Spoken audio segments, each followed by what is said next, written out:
and then let me show my screen here. All right. So let's maybe just start with just a couple of quick announcements for things.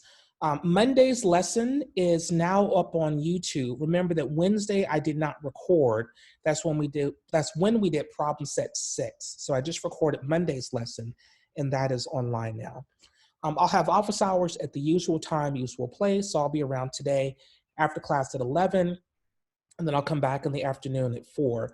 So if there's any of you who tried to reach me in the last few days at 4 o'clock, I've actually haven't been feeling well. So I actually skipped out on the 4 o'clock office hours, but I should be around for everything today. And then the mentor sessions will be at the usual time, usual place. So Sunday, Monday, Tuesdays, and Thursdays. I have to talk to Suresh to see if he's still going to hold any mentor sessions next week. But I assume that several of you still have not turned in some of the homework assignments and are still working on the problem sets. And you'll probably want to be around to talk with Suresh. I definitely will be around as well, but I'll post some modified office hours. Probably I'll just have the same office hours, but I'll post something and I'll get back to you and when we're going to do that. And just as a reminder then, we only have one more thing that's due. So all the homework assignments have been posted. All the problem sets have been posted. The only thing that's due now is the solution journal. And that's what's due at the end of the course. I highly recommend that if you've been working on the problem sets, the 6 of them, just go ahead and just turn in that part of the problem set. Then that way I can go ahead and grade it and hopefully give you some feedback. I know that several of you have turned in the first several problem sets already. So please just go ahead and try to get those done whenever you can. And then that way I'll try my best to grade them and give you feedback on those. Right. So let's say a little bit here about the exams. So of course you have the option of either taking the second exam or doing the final presentation. If you are going to do the exam, it now is posted and it will be due on Monday, the 27th. So I'll say a little bit more about the midterm in just a moment, but I want to move on and just remind you about the presentations. As of right now, it only looks like that there's going to be 2 groups that will present. I know a couple of you have emailed me. I apologize. I've been really behind this week. Haven't had a chance to reply about things. But I am hoping to get all of that finalized today. So it looks like because we do have 2 groups presenting, then we're only going to have presentations on Monday. So that's it. Just Monday, we'll have the 2 back-to-back, which means that we probably won't meet anymore officially. Right? So my guess is that after we have those 2 on Monday, then that'll be it. Then you're kind of on your own to focus on getting either the late homework assignments completed or even the problem sets written up for the solutions journal. And of course, if you do decide that you want to do both, then certainly you'll receive extra credit for that. So I do plan on getting the schedules to you sometime, if not today, then this weekend. What I really strongly hope is that all of you will attend on Monday. I realize that you don't have to, but of course, you know, your colleagues here have really, really worked hard on these presentations, and I do hope that you'll find the time at least to be there for them.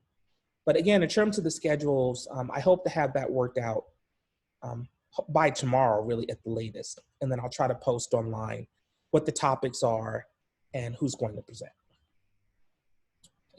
So any questions before I say a little bit more about the midterm here, like any of the assignments that have been due or anything that's coming up for the next few days? Okay, let me switch my screen here a little bit. I want to say something here about the midterm. So I'm gonna pull up here the topics. This is in Sakai, so you can download this. It should be in the calendar if you wanna take a look at what we're going to talk about today, but also everything is in Sakai, so hopefully you'll be able to find it. Here what I've done is I've listed the topics that we'll cover for the second exam, and basically just comes down to one of 2 things. So either we're just going to talk about the Archimedean property, you know, what you had a few homework assignments, or we're going to talk about properties of sequences. So these are things such as what does it mean to converge, what is the monotone convergence theorem, what are subsequences, and what are Koshi sequences. So I'll spend time today reviewing these topics, but simply put, this is all that's going to be on the exam. So we are not going to talk about Dedekind cuts. We are not really going to talk about continuous functions. We're just going to talk about things like Archimedean property, Koshi sequences, and what does it mean to converge, right? That's it. Any of these other topics that we did, they were just kind of fancy topics to help augment the course. Right? So there's a question that says, can we use results like it's a Koshi sequence if and only if it's convergent? And this will be true for the real numbers. Yes, you can use that. You do have to be careful to state where you saw that. But again, this is hopefully what you've seen so far here in this course. You really should justify everything. So when I go over results today, if you feel kind of stuck and that you don't really know where to find things, you can easily say by what Professor Goen said in the review session. You know, that is perfectly viable. Also, of course, all of the lecture notes are posted online. So you can also say, Professor Goen's proved this in lecture 25 on this day. You know, so you can feel free to use either one of those as a reference. You just can't simply say something's true because it's true, right? But say if you've worked on it for a homework problem, if you've done it for a problem set, if I've covered it in class, you can use all of those. Right? Anything you've already done, you can simply use it. Just make sure that you quote it where you got it from. Okay, so I hope that answers that question. So in terms of the relevant chapters and relevant assignments, of course, we're just going to use what we did post the first exam. So this will be basically chapters 4 and 5. I should really say 5 and 6 from the book. As you probably noticed, I wasn't really following the book very closely, so I'll just simply say it's what I used in the lecture notes. You know, you can easily use what's there. Also, as I just said, you can use anything from the homework assignments, anything from the problem sets. So whatever is stated there, that is fair game. You can feel free to use all of those.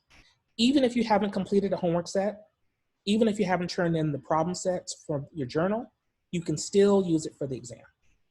Right, so feel free to use any of those. I believe, I think I forgot to do that this morning. I will post solutions to various things. I think that I've already posted solutions for the problem sets. If I haven't, then I'll double check. But I believe that all of the solutions for the problem sets have been posted. So you can feel free to use either of those, any of those write-ups also to help you out as well.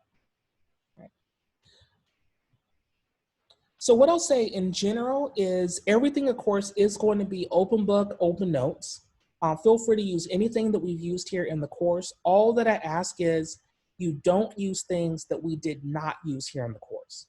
So if there's a textbook that you know of from a completely different course that might help out with this, I just ask that you not use that book. But say the textbook that we had here, the problem sets, the solutions for the problem sets, all of that is totally fair.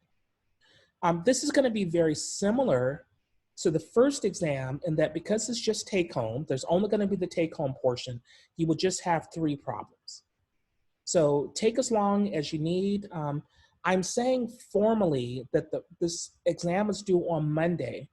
If something comes up, if you're not able to work on it, I'm totally relaxed and laid back. So I would say don't stress out over it all.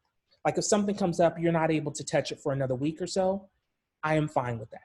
All that I ask is that you just try to do the best you can in terms of solving the problems and working things out. I really just want you to make an attempt.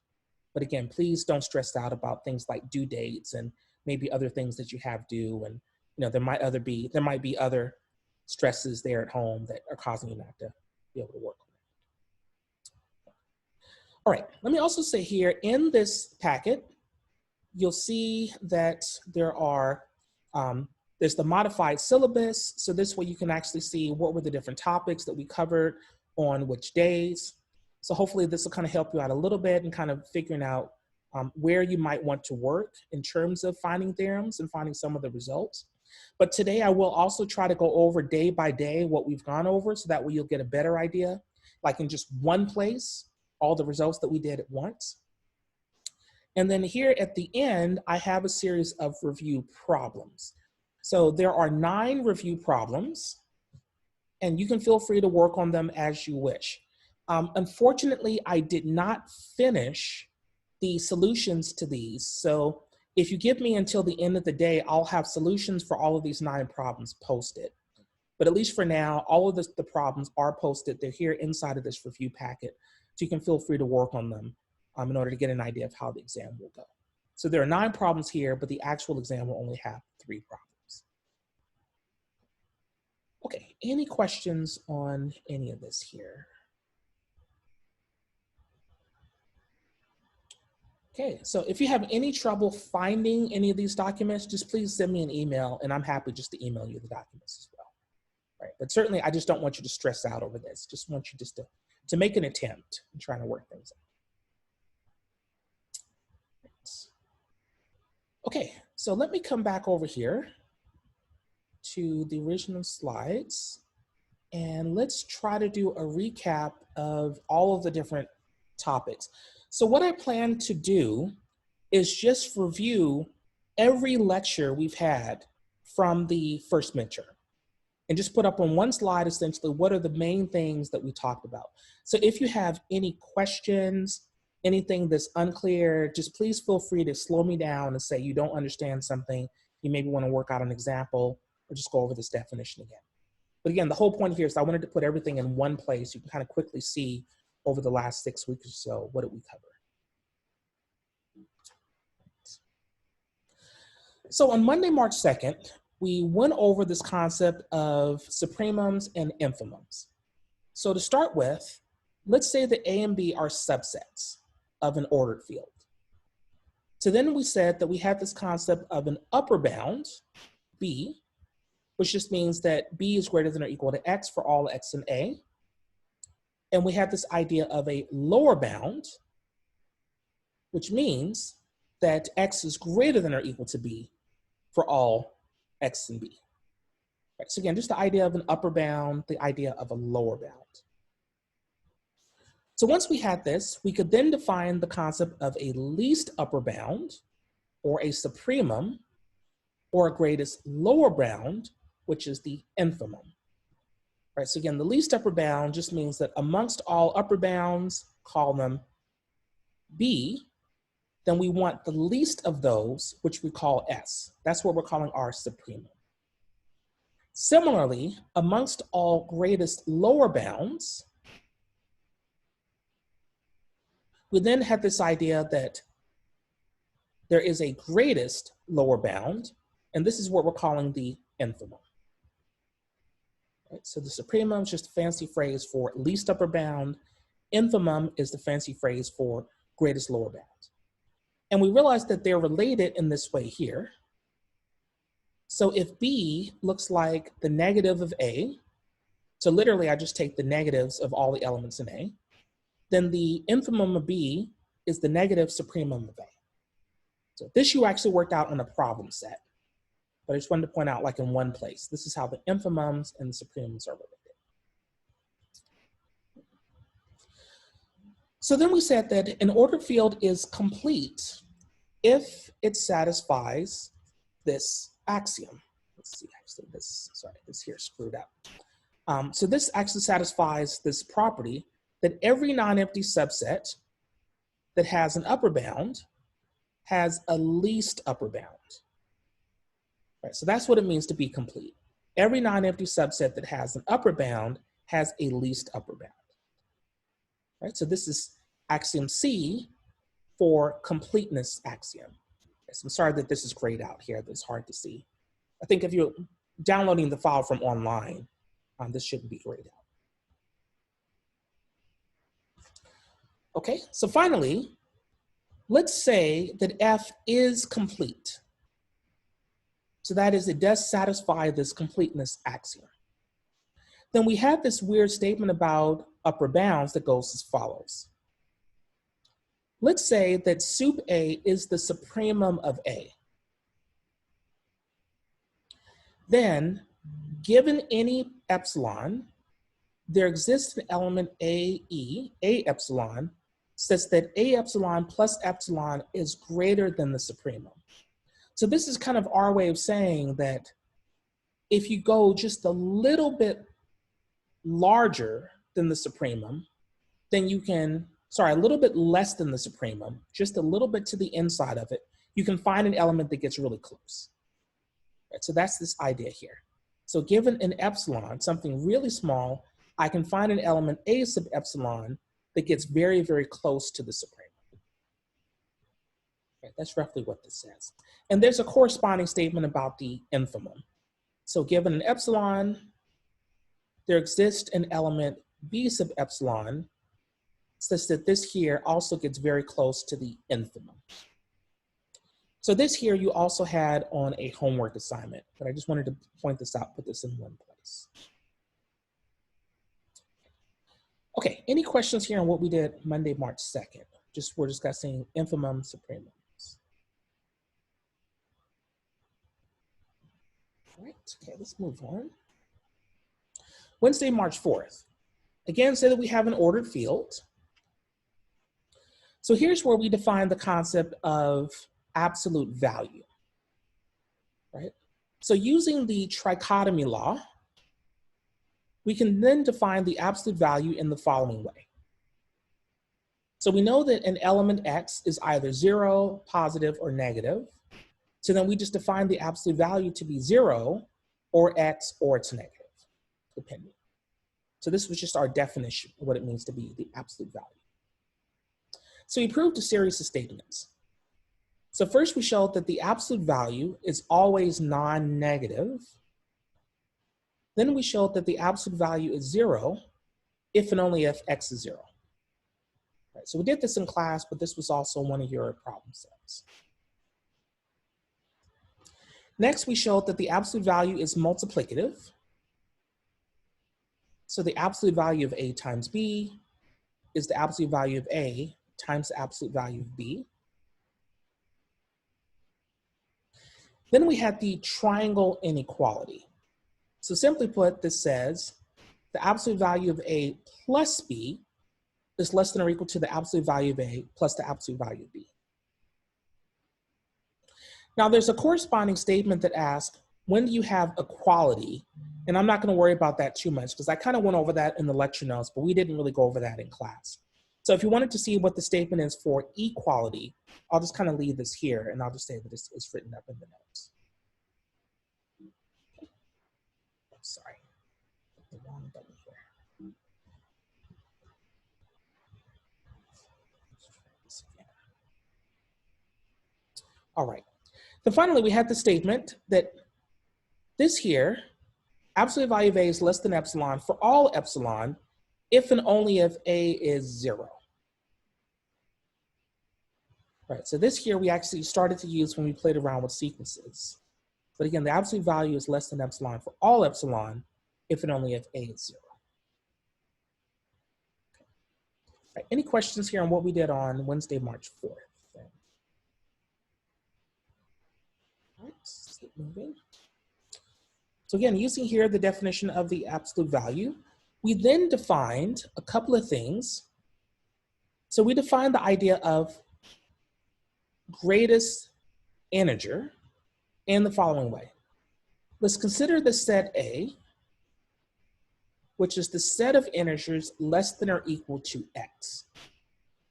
So then we prove that this has a supremum, but actually the supremum is an element of the integers. And this is how we're formally defining what the greatest integer function is, so this floor function. So I want to emphasize here that you'll notice that we're working over the integers, not over Q or over R. We have now the supremum for the set over the integers. We then start to play around with various sequences. And here I defined a sequence based on this recursion formula. So xn plus 1 looks like rho xn plus b. And we found that there was a nice closed form expression.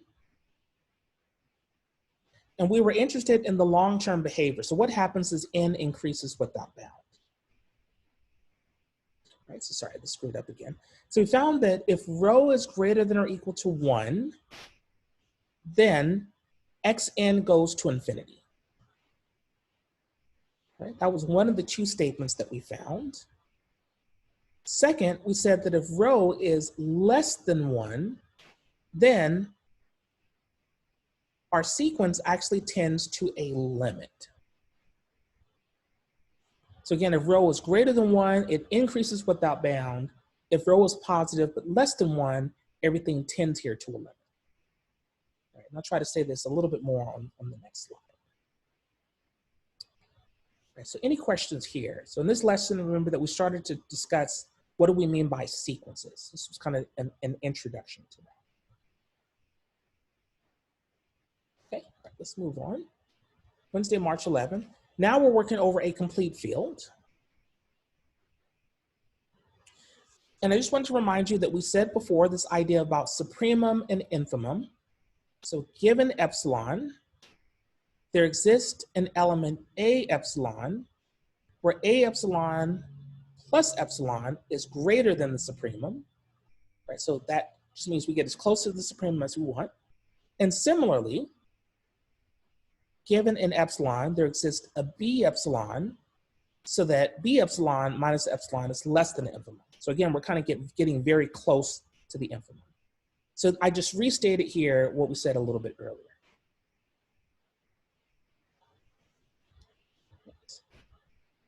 So we use this then to define a sequence, and actually to define a convergent sequence. We say that a sequence is just a collection of numbers that are indexed by positive, at least non-negative integers. Right, it's just a collection of numbers and they're just going to be indexed.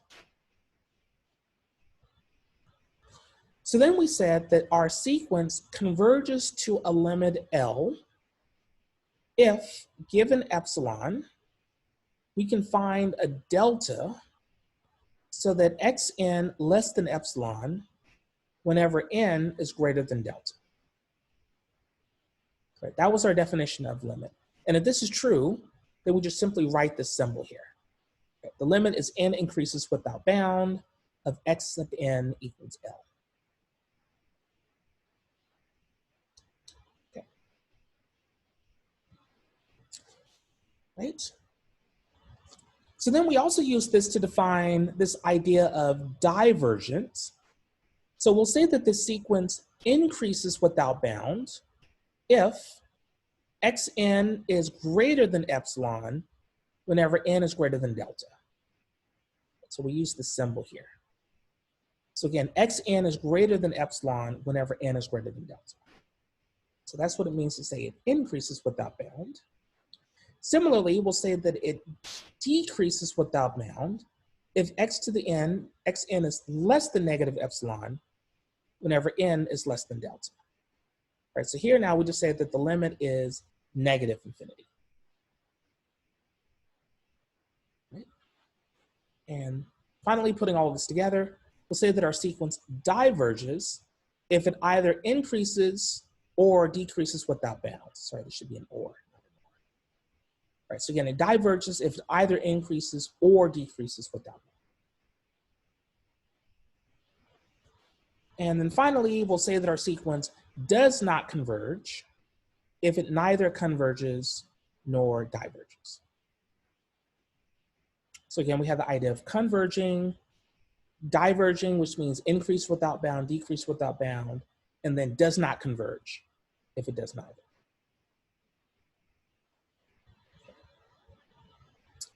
And so we actually found, going back to the previous example, that when rho equals to 1, this sequence here diverges. All right, so again, this is the case when rho is equal to 1. And whether or not it increases without bound or decreases without bound depended upon B, whether B was positive or B was negative. That's what we found. All right, any questions here on this lesson?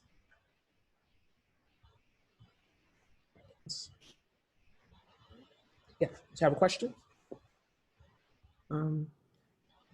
So in this case, if rho is like in between 0 and 1, right, in that case, then it would actually converge. And I think I said that in the next slide.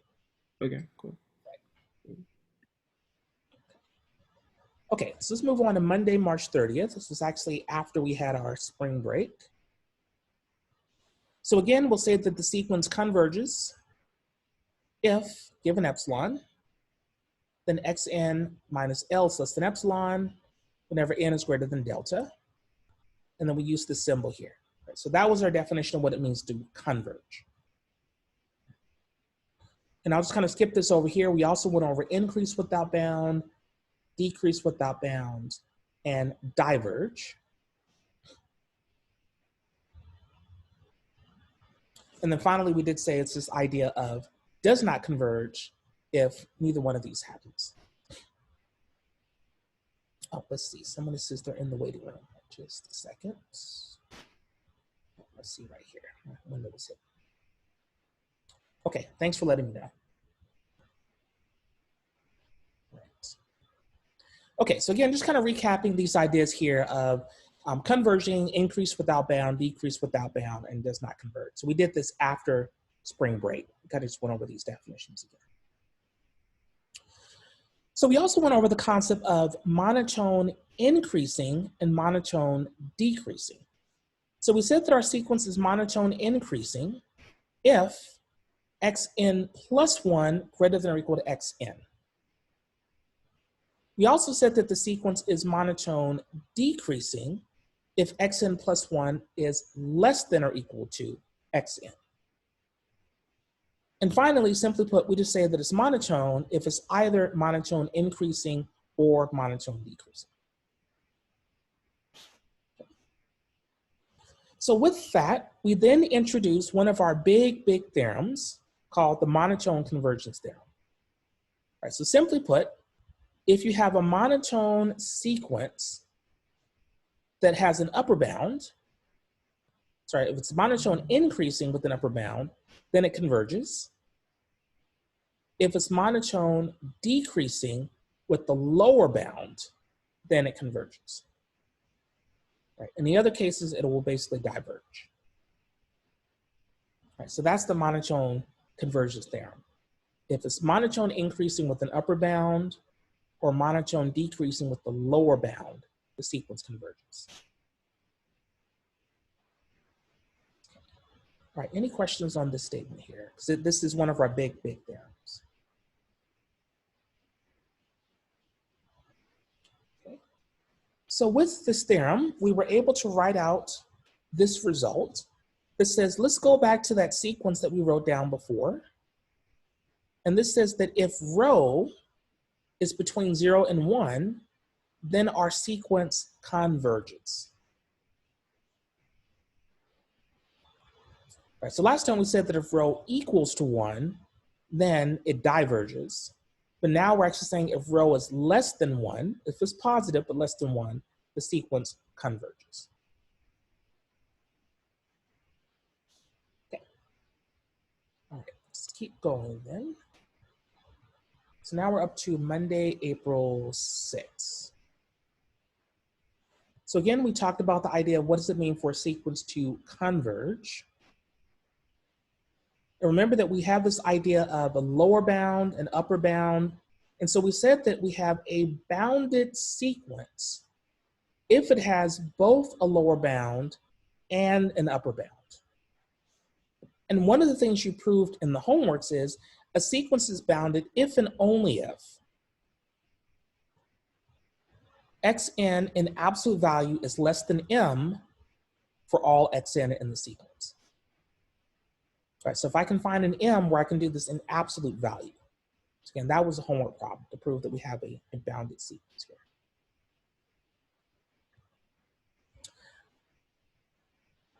And so we just use this now to kind of state the monotone convergence theorem in a slightly different way, but it's still the same idea. Okay, any questions on what we did in this lesson then?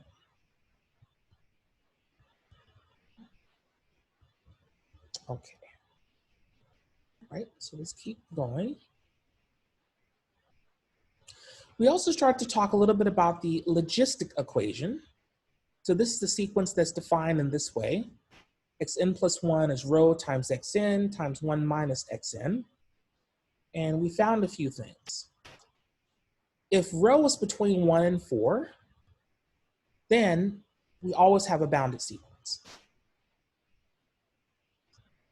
All right, so again, if rho is between 1 and 4, and we might as well say that our initial value, x0 is between 0 and 1, we always find a bounded sequence.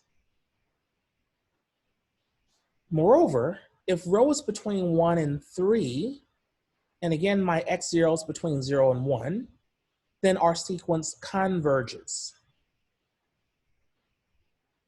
Right, so this is one of the nice things about the logistic equations, that if rho is between 1 and 3, everything converges.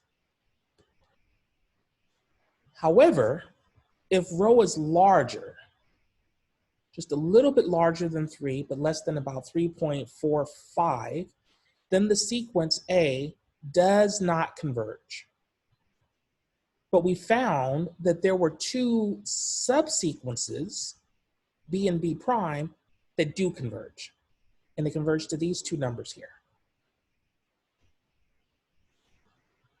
All right, so this was our way of kind of introducing what a subsequence was. So again, we have our logistic equation, and if rho is a little bit larger than 3, our sequence A does not converge, but we find two subsequences that do converge. Okay. All right, so any questions on this here? Okay, let's keep going here. So this allowed us to define the concept of a subsequence. And simply put, it is a sequence, but we have to make sure that it is an infinite sequence. So it's not just enough to say that there's only a finite number of terms, but I have to have infinitely many terms.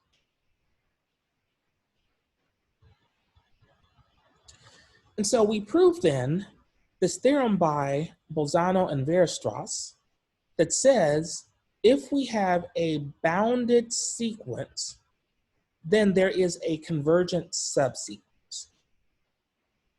Right, so this was our second major theorem here for the course. So again, if we have a bounded sequence, then there is a convergent subsequence. So the monotone convergence theorem says that if you have a bounded sequence, then it converges. Sorry, a bounded sequence that's monotone increasing, monotone decreasing, then it converges. This here says if I have a bounded sequence, it has a convergent subsequence. But notice that this does not mean that the sequence A converges, because that was the example that I gave from the previous slide. So in general, just because it's bounded, it doesn't mean that A converges. It just means that A has a subsequence that converges. Right. So now let's move on to Wednesday, April 8th. And this is where we introduced the idea of Koshi sequences. So first, we started off by saying that given a convergent sequence, then for every epsilon, we can find a delta so that xn minus xn is less than epsilon whenever m and n are greater than delta. Right, so again, if you have a convergent sequence, then it satisfies this property here. Given epsilon, I can find a delta such that xm minus xn less than epsilon whenever m and n are greater than delta. So we use that to define a Koshi sequence. So conversely, any sequence that satisfies that property is said to be Koshi. And we proved right away that if you have a Koshi sequence, then it is a bounded convergent sequence. So again, every Koshi sequence is a bounded sequence and it is a convergent sequence. So that means that really we proved that the following are equivalent. You have a convergent sequence if and only if it's Koshi.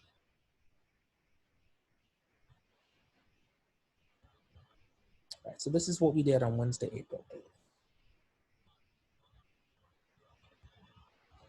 All right, so any questions on this here? Yeah, I had a question. From the previous slide, you said if A is bounded, it doesn't necessarily mean that it converges. Right. But so like, what if A is like monotone increasing or decreasing? What's if That's A right. is monotone? If A is monotone increasing, monotone decreasing, then yes. Okay. Right, then the monotone convergence theorem says it must converge. But in general, if we just have a bounded sequence, it may not converge. Okay. And that's why we did the logistic equation, because that gives you an example of a bounded sequence that doesn't always converge. Okay. Cool. Thanks. Okay. All right. Let's move on here to Monday the 13th. So again, we just kind of went over that we had here a sequence is convergent if and only if it's Koshi. So that's what I had there on the previous slide. And now here's where we start to do some arithmetic with Koshi sequences. We prove, for example, the sum of two Koshi sequences is a Koshi sequence, and the product of two Koshi sequences is a Koshi sequence. All right, so remember that this is something that we did. And this actually allowed us to define real numbers as Koshi sequences. Right, so I'm not going to worry about that here because you don't need any of that for the midterm, but it's just simply saying that if you wanted to use the statement here to define real numbers, you could. This is what we did in class. So any questions here on the Monday the 13th? All right. So here we defined a closed interval from A to B as just this set of numbers here, right? A less than X and X less than or equal to B. We then define a function to just be a map from the interval to our field F that should be well defined, right? So that it's things like it satisfies the vertical line test. So given an element X, then F of X is well defined. And so then we were able to define the concept of continuity. So first we said, given a point in the interval, our function is continuous at that point if two things happen. First, the value f of p is well defined, so the function is defined there. And second, given epsilon, there exists a delta such that fx minus L is less than epsilon whenever x minus p is less than delta. So again, that's what it means to be continuous at p. So you fix a p, you first check that your function is well defined, so f of p makes sense. And then you have to prove, given epsilon, there exists a delta such that fx minus L less than epsilon whenever x minus p less than delta. Now I do want to point out that all of what I'm going to say here will not be on the midterm. So if you don't feel comfortable with it, don't stress out over it. But I did want to spend the last few minutes or so just kind of going over all of these definitions anyway. Of course, if this does not hold, if either one of these is not true, we'll say that f here is discontinuous at p. And of course, if it's true for every p, then we'll say that our function is continuous on that interval. So that's what it means for a function to be continuous.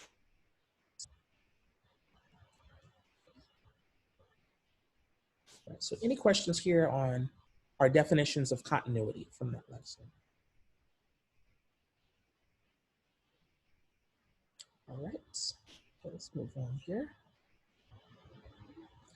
So then we found that if you're given a continuous function, then everything is well behaved with limits. So for example, if you have a convergent sequence, and if you have a continuous function f, then whenever you have a limit here on the x's, you have to have a limit here on the f of x's. Right. So again, if you had a limit over here, then you have to have the limit over here. Right, so that's one of the theorems that we proved in class. This is to make sure that your f here is a continuous function. Now, there was another slightly fancier way of saying this. Instead of looking at sequences, you can kind of replace everything with, say, supremum. So this says, say that you have a continuous function and pick a subset S. Then S is bounded, and actually the supremums and infimums exist. And so then the statement is, if f is an increasing function, then you have the statement here about the supremum. So the supremum of S, remember, is just some number, is some real number you can compute. So if I take F and if I evaluate it at that number, then that's like computing the supremums of the set F of S, right? F of capital S means take every element in S and apply F to those numbers. So then this F of S over here is just going to be some nasty big set. Then there's a corresponding statement here if you have a decreasing function. So mainly this here is just to say that this statement here is a generalization of this first statement here. Right, it's the same basic idea.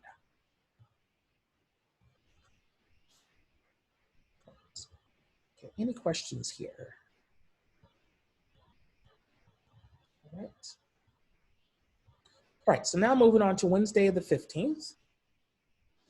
So we had 3 theorems. These are the 3 main theorems when it comes to continuous functions. So in all 3 of these, say that we have a closed interval I, and we have a continuous function f. So first, the intermediate value theorem says that if L is a number between f of A and f of B, then there is a point in the interval where f takes on that value L. So in other words, f attains all of its intermediate values between f of A and f of B. So that's what the intermediate value theorem says.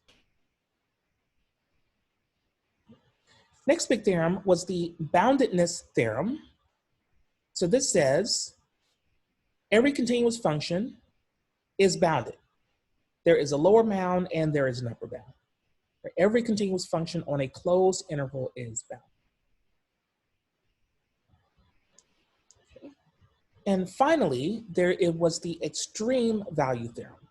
So again, say you have a continuous function on a closed interval. So this says that f takes on its maximum value, right, before what I was calling m, and f takes on its minimum value, before what I was calling lowercase m. Right, so that is, it attains its maximum, it attains its minimum. So it attains its extreme values. Okay, any questions about these 3 theorems here? All right. Okay, we're almost done here. Not too many more to go. So this here was from Friday the 17th. And this now said that we actually have, if you look at the set of all continuous functions, we have a commutative ring. And so without really worrying about what that means, I'll simply say that the sum of 2 continuous functions is continuous, and the product of 2 continuous functions is continuous. Right, so again, the sum of 2 continuous functions is continuous, and the product is continuous. Okay. Professor Gwen? Yeah. In the previous slide, does C have to be, C is in the interval? Right, C and D are in the interval. Okay, C and D. That's right, everything has to be in the interval. Cool. Okay, all right. Then we showed that every polynomial is a continuous function. All right, so this here gives us a lot of different examples of continuous functions. And if you recall, we actually proved this by induction using this previous statement here. So again, every polynomial is a continuous function. Then we really ended the course with this weird example of a function that's always discontinuous. So it's discontinuous for every number you can write down. Consider the function f that's defined by saying f takes on the value 1 whenever x is rational, but it takes on the value 0 whenever x is irrational. Then this here, we proved, is discontinuous. Right. So the polynomial and this other function here, they're like extremes. The polynomial is continuous everywhere, but then this other function here is continuous nowhere. Right? It's discontinuous everywhere. Okay, so that's all that I have. So that's kind of the summary of everything that we've done. What I'll do is I did find a few typos in here, so I'll try to clean up some of these and then repost everything online. Then I'll also have the solutions for the practice problems posted a little bit later today as well. But first, you have any questions for me before we really call it a day here?